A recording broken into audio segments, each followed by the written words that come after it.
After some reflection, the monster decided to return to the cottage.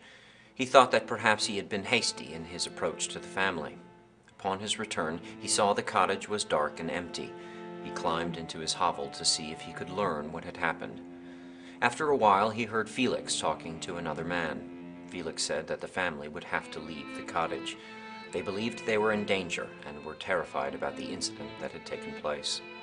The monster's heart sank upon hearing these words. He was so hurt, and during the night he lit a tree branch and danced around the cottage furiously. He lit the bushes on fire, and soon the cottage went down in flames. He then turned his attention to his creator and decided to seek him out, and the closer he got to Victor's home, the more revenge he felt. On the way there, he ran into a girl who had fallen into a stream and was knocked unconscious. The monster saved the girl, but when the girl's companion saw him, the man tried to shoot the monster. As a result of this, the monster swore hatred and vengeance on all mankind. But when he reached the outskirts of Geneva, he saw a young child, who was Frankenstein's brother William, and the thought occurred to him that the boy was too young and innocent to be afraid of him. So the monster grabbed the boy in the hopes of making him his little companion. The boy, however, was terrified and called the monster an ogre, an ugly wretch. The boy threatened that his father, M. Frankenstein, would take vengeance against his captor. As soon as the monster heard this name, he decided to make the boy his first victim in his acts of vengeance against his sworn enemy and creator. Soon after he left the site of the murder, he entered a barn and came across a woman who was Justine sleeping. He thought he would try to befriend her, but when he realized she too would probably scream in terror at the sight of him, he decided to make her suffer as well. He placed the portrait of the woman, which he had taken from around the neck of the dead child, into the folds of her dress. In the following days, the monster, in his misery, sometimes hoped to see Frankenstein, and other times simply wanted to kill himself. In the midst of his depression, he finally decided that he would ask his creator to make a companion for him, who would have the same defects as himself. At this moment in the narrative, the monster addresses Frankenstein, to whom he has been telling the story, directly, and begs his father to create a friend for him.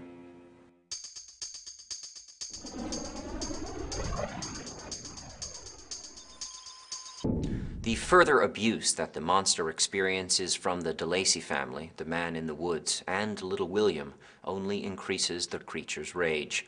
Because Shelley has initially portrayed the monster as good, though, the violence he here commits is the result of his exclusion from society. He kills William not in a fit of irrational rage, but in a calculated attempt to take vengeance on his creator for neglecting him. I gazed on my victim, and my heart swelled with exultation and hellish triumph. Clapping my hands, I exclaimed, "I too can create desolation. My enemy is not invulnerable. This death will carry despair to him."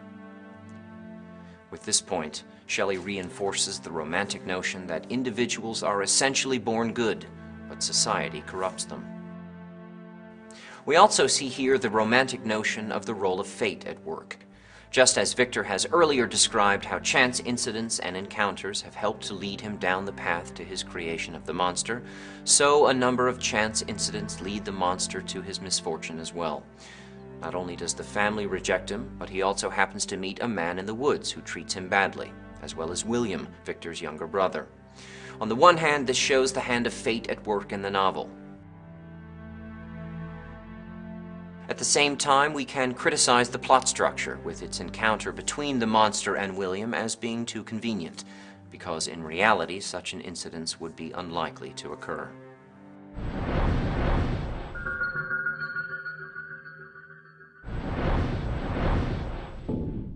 Question 1. What does the creature do when he finds out that the de Lacy family has abandoned the cottage? He vows to find the family. He moves into the barren cottage and calls it home. He burns the cottage to the ground. He removes the abandoned tools and supplies, then leaves in hopes of locating his creator. When the creature finds out that the de Lacy family has abandoned the cottage, he is so hurt that he burns the cottage to the ground. Question 2. During Chapter 16, the monster describes several chance incidents that lead him toward his misfortune. These incidents show the workings of the romantic notion of fate, fortuity, self-motivation, tragedy. The monster describes several chance incidents that led him to his misfortune. These incidents show the workings of the romantic notion of fate. Question 3. What does the monster ask Victor to build for him? A home, a companion, a library, a disguise. The monster asks Victor to build a companion for him.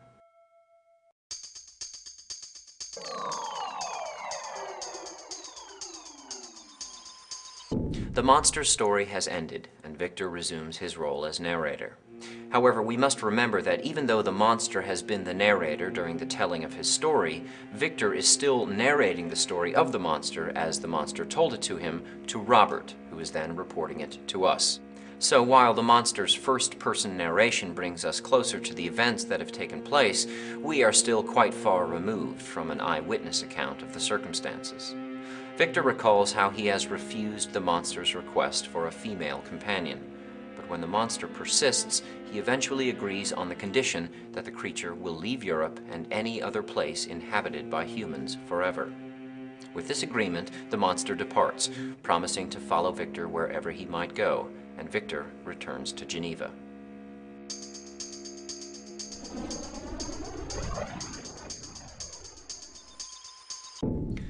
The many stories within stories that exist in Frankenstein are what is known as meta-narrative. Meta-narrative is when narrative functions to call attention to the fact that it is narrative by employing certain devices. So the use of multiple narrators in Frankenstein alerts us that someone is reporting the story. Because we are removed from the actual events, we begin to question the validity of the story. Therefore, we wonder what the true nature of this monster really is. Is he someone good who has fallen into despondency because of Victor's neglect, or is this just how Victor wants us and Robert to hear the story? In this chapter, we also learn how Victor has agreed to construct a female companion for the monster. The monster's wanting a female companion is significant, and Shelley heightens the gender of the monster's companion by mirroring the request with Robert Walton's earlier request for a companion on his ship. When Robert is lonely, he longs for any company, but when the monster is lonely, he desires a female. Therefore, the writing asks us to reflect on the significance of the monster's request for female company. On the one hand, a female monster makes Shelley's story resemble that of Genesis' creation story even more. A female monster serves as a parallel to Eve in Genesis and Pandora in Hesiod's Theogony. So we must keep in mind how Eve and Pandora have both brought destruction into the world when we consider Victor's reluctance to create a female figure.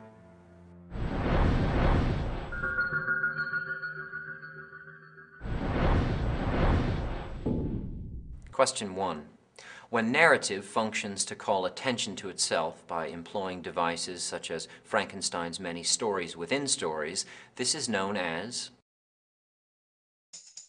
meta-narrative, meta-plot, metaphor, metamorphosis. When narrative functions to call attention to itself by employing certain devices, this is known as meta-narrative. Question 2. Victor finally agrees to create a female companion for the creature under the condition that he pay Victor an undisclosed amount of money, he publicly confesses to having murdered William, he promises to never disturb Victor or his family again, he and his new female companion leave Europe and any other place inhabited by humans forever. Victor finally agrees to create a female companion for the creature under the condition that they leave Europe and any other place inhabited by humans forever. Question 3. A female monster serves as a parallel to Eve in Genesis and Pandora in Hesiod's Theogony. This is noteworthy because both brought the world great happiness, both brought destruction upon the world, both violently turned on their creators, both were rejected by their male companions. A female monster serves as a parallel to Eve in Genesis and Pandora in Hesiod's Theogony. This is noteworthy because both brought destruction upon the world.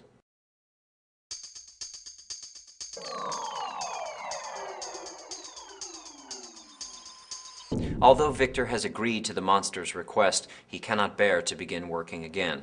He fears the monster's retribution and delays returning to study. His health improves, and he only occasionally lapses into fits of melancholy, for which passing long days on the lake in solitude is his only cure.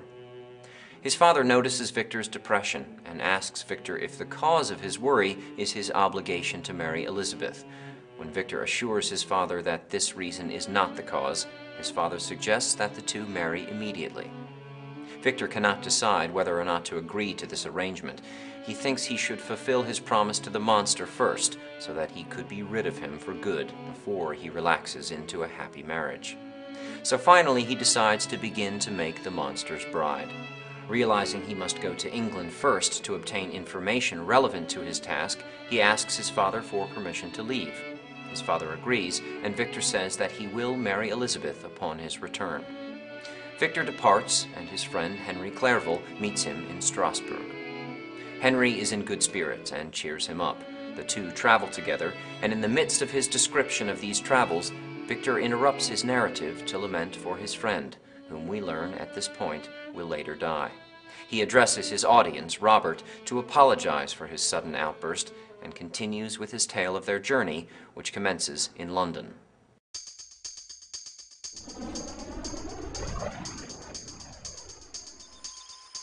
Shelley further develops the theme of nature as a cure-all by opening the chapter with the image of Victor's reposing on the lake. However, we later see how despondent he has become when we see how even nature cannot provide him with relief from his troubles. In truth, I was occupied by gloomy thoughts, and neither saw the descent of the evening star nor the golden sunrise reflected in the Rhine. And you, my friend, would be far more amused with the journal of Clerval, who observed the scenery with an eye of feeling and delight, than in listening to my reflections. I, a miserable wretch, haunted by a curse that shut up every avenue to enjoyment. Victor's ill state of mind and health, in contrast to Henry Clerval's, also develops the idea of the positive and negative effects that knowledge and learning can have. Alas, how great was the contrast between us! He was alive to every new scene, joyful when he saw the beauties of the setting sun, and more happy when he beheld it rise and recommence a new day. He pointed out to me the shifting colors of the landscape and the appearances of the sky. "This is what it is to live," he cried. "Now I enjoy existence. But you, my dear Frankenstein, wherefore are you desponding and sorrowful?" Henry is the example of how applying moderation and enthusiasm to study and life has beneficial and fruitful effects. Finally, Victor's interruption in the narrative is another example of meta-narrative. The break in the narrative brings us into the future time when Victor is relaying the story to Robert. It therefore reminds us that we are listening to and/or reading a story.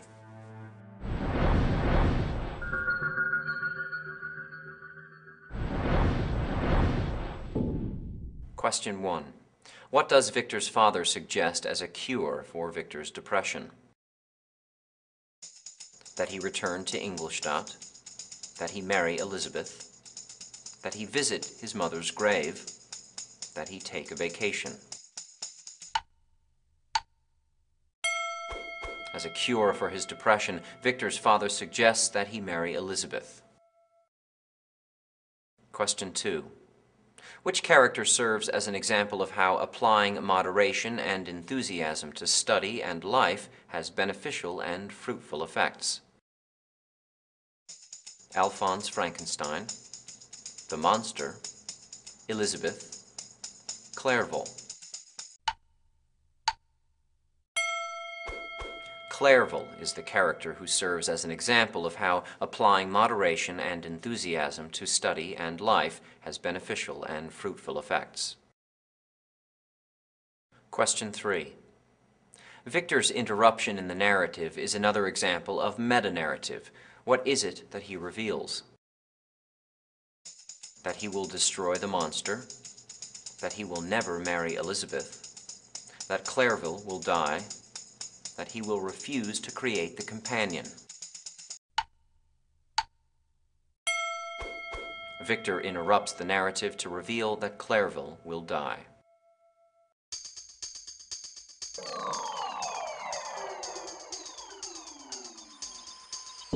Frankenstein and Clerval arrive in England at the beginning of October, and in February they decide to accept an invitation of hospitality from a friend in Scotland. Victor again looks forward to obtaining peace from the surroundings of nature. They visit Oxford on the way, and Victor remarks upon the city's beauty and great history.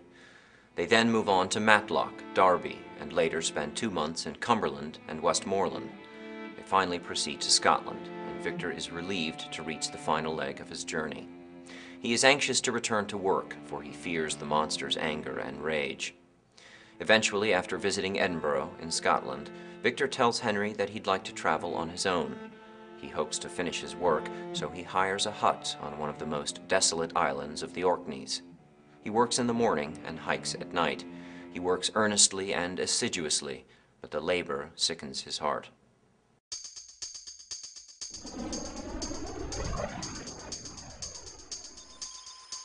On Victor and Henry's travels, we again see the importance of the relationship of landscape and nature to emotional states of mind.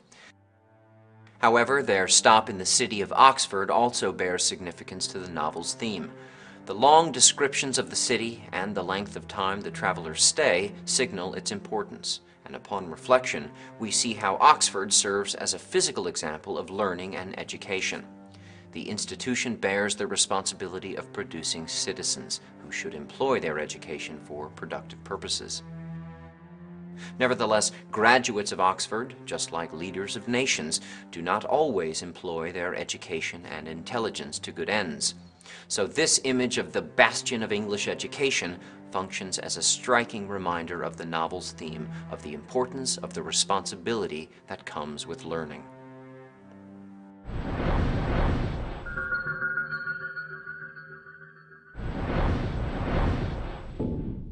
Question 1.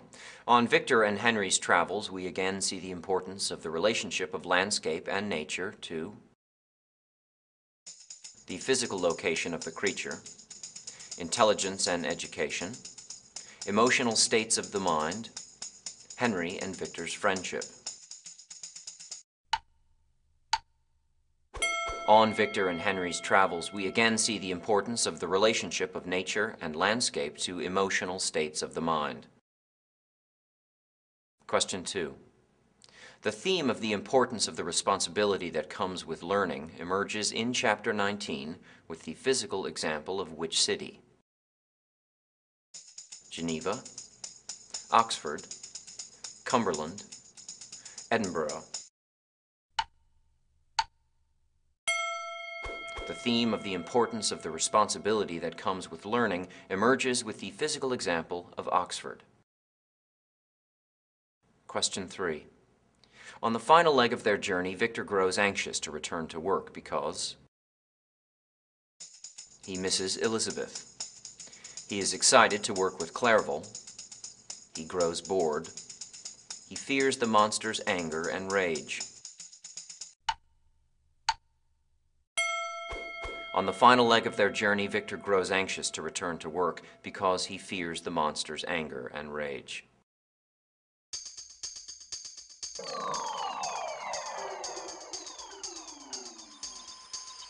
Victor questions his decision to create the monster's bride.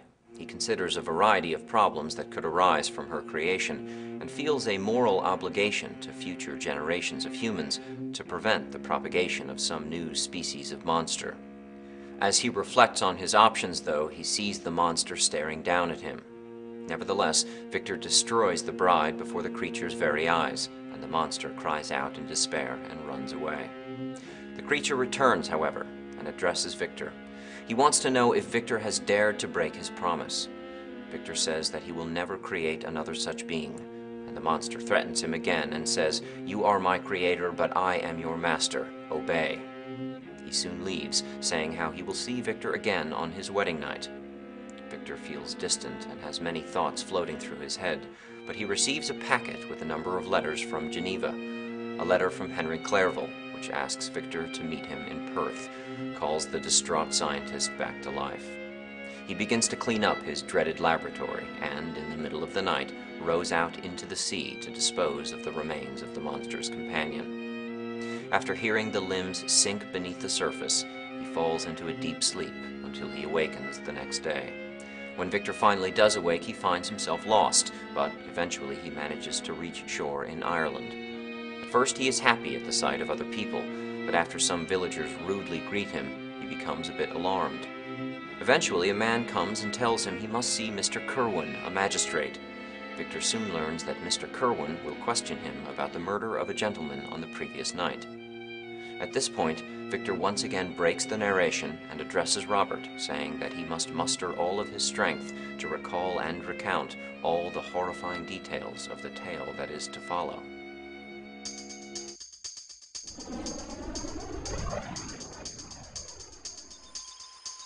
Victor's decision to abandon his project has a twofold significance. It shows that his moral conscience has matured, whereas previously he has created the monster without considering the consequences. Here we see him thoroughly analyze the potential repercussions of his actions, so Victor's character has considerably developed. At the same time, the abortion of the female body, which takes place, demonstrates a fear of the female and particularly its reproductive capability. The monster's warning to Victor also demonstrates this fear. He threatens to appear again on Victor's wedding night. It is odd to find such a fear of women and sexuality in the writings of a woman. However, if we look further, we can see how Shelley's story also casts women in a positive light. The female figures Eve and Pandora in Genesis and Theogenes' creation stories introduce suffering into the world. But here, the female partner is never even given the opportunity to exist. Frankenstein introduces an interesting reversal to the previous myths. In Genesis and Theogony, men live in harmony until women are born. Here, the male monster desires a female companion to allay his misery. So women in this creation story offer hope and the potential for happiness, even if Victor fears their procreative powers.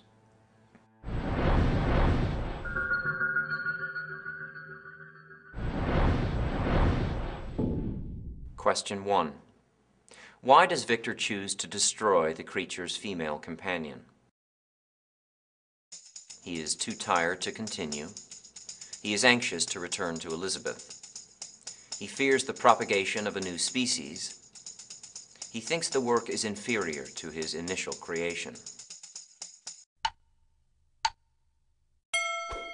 Victor chooses to destroy the creature's female companion because he fears the propagation of a new species. Question 2. When does the monster threaten to appear again? Victor's wedding night, the anniversary of his birth, the next full moon, the following evening. The monster threatens to appear again on Victor's wedding night. Question 3. When Victor destroys the female monster, it reveals that his character has clearly developed because he finally has the physical strength to do it. He makes the decision on his own. He is considering the consequences of his actions. He is no longer fearful of the monster. When Victor destroys the female monster, it reveals that his character has clearly developed because he is considering the consequences of his actions.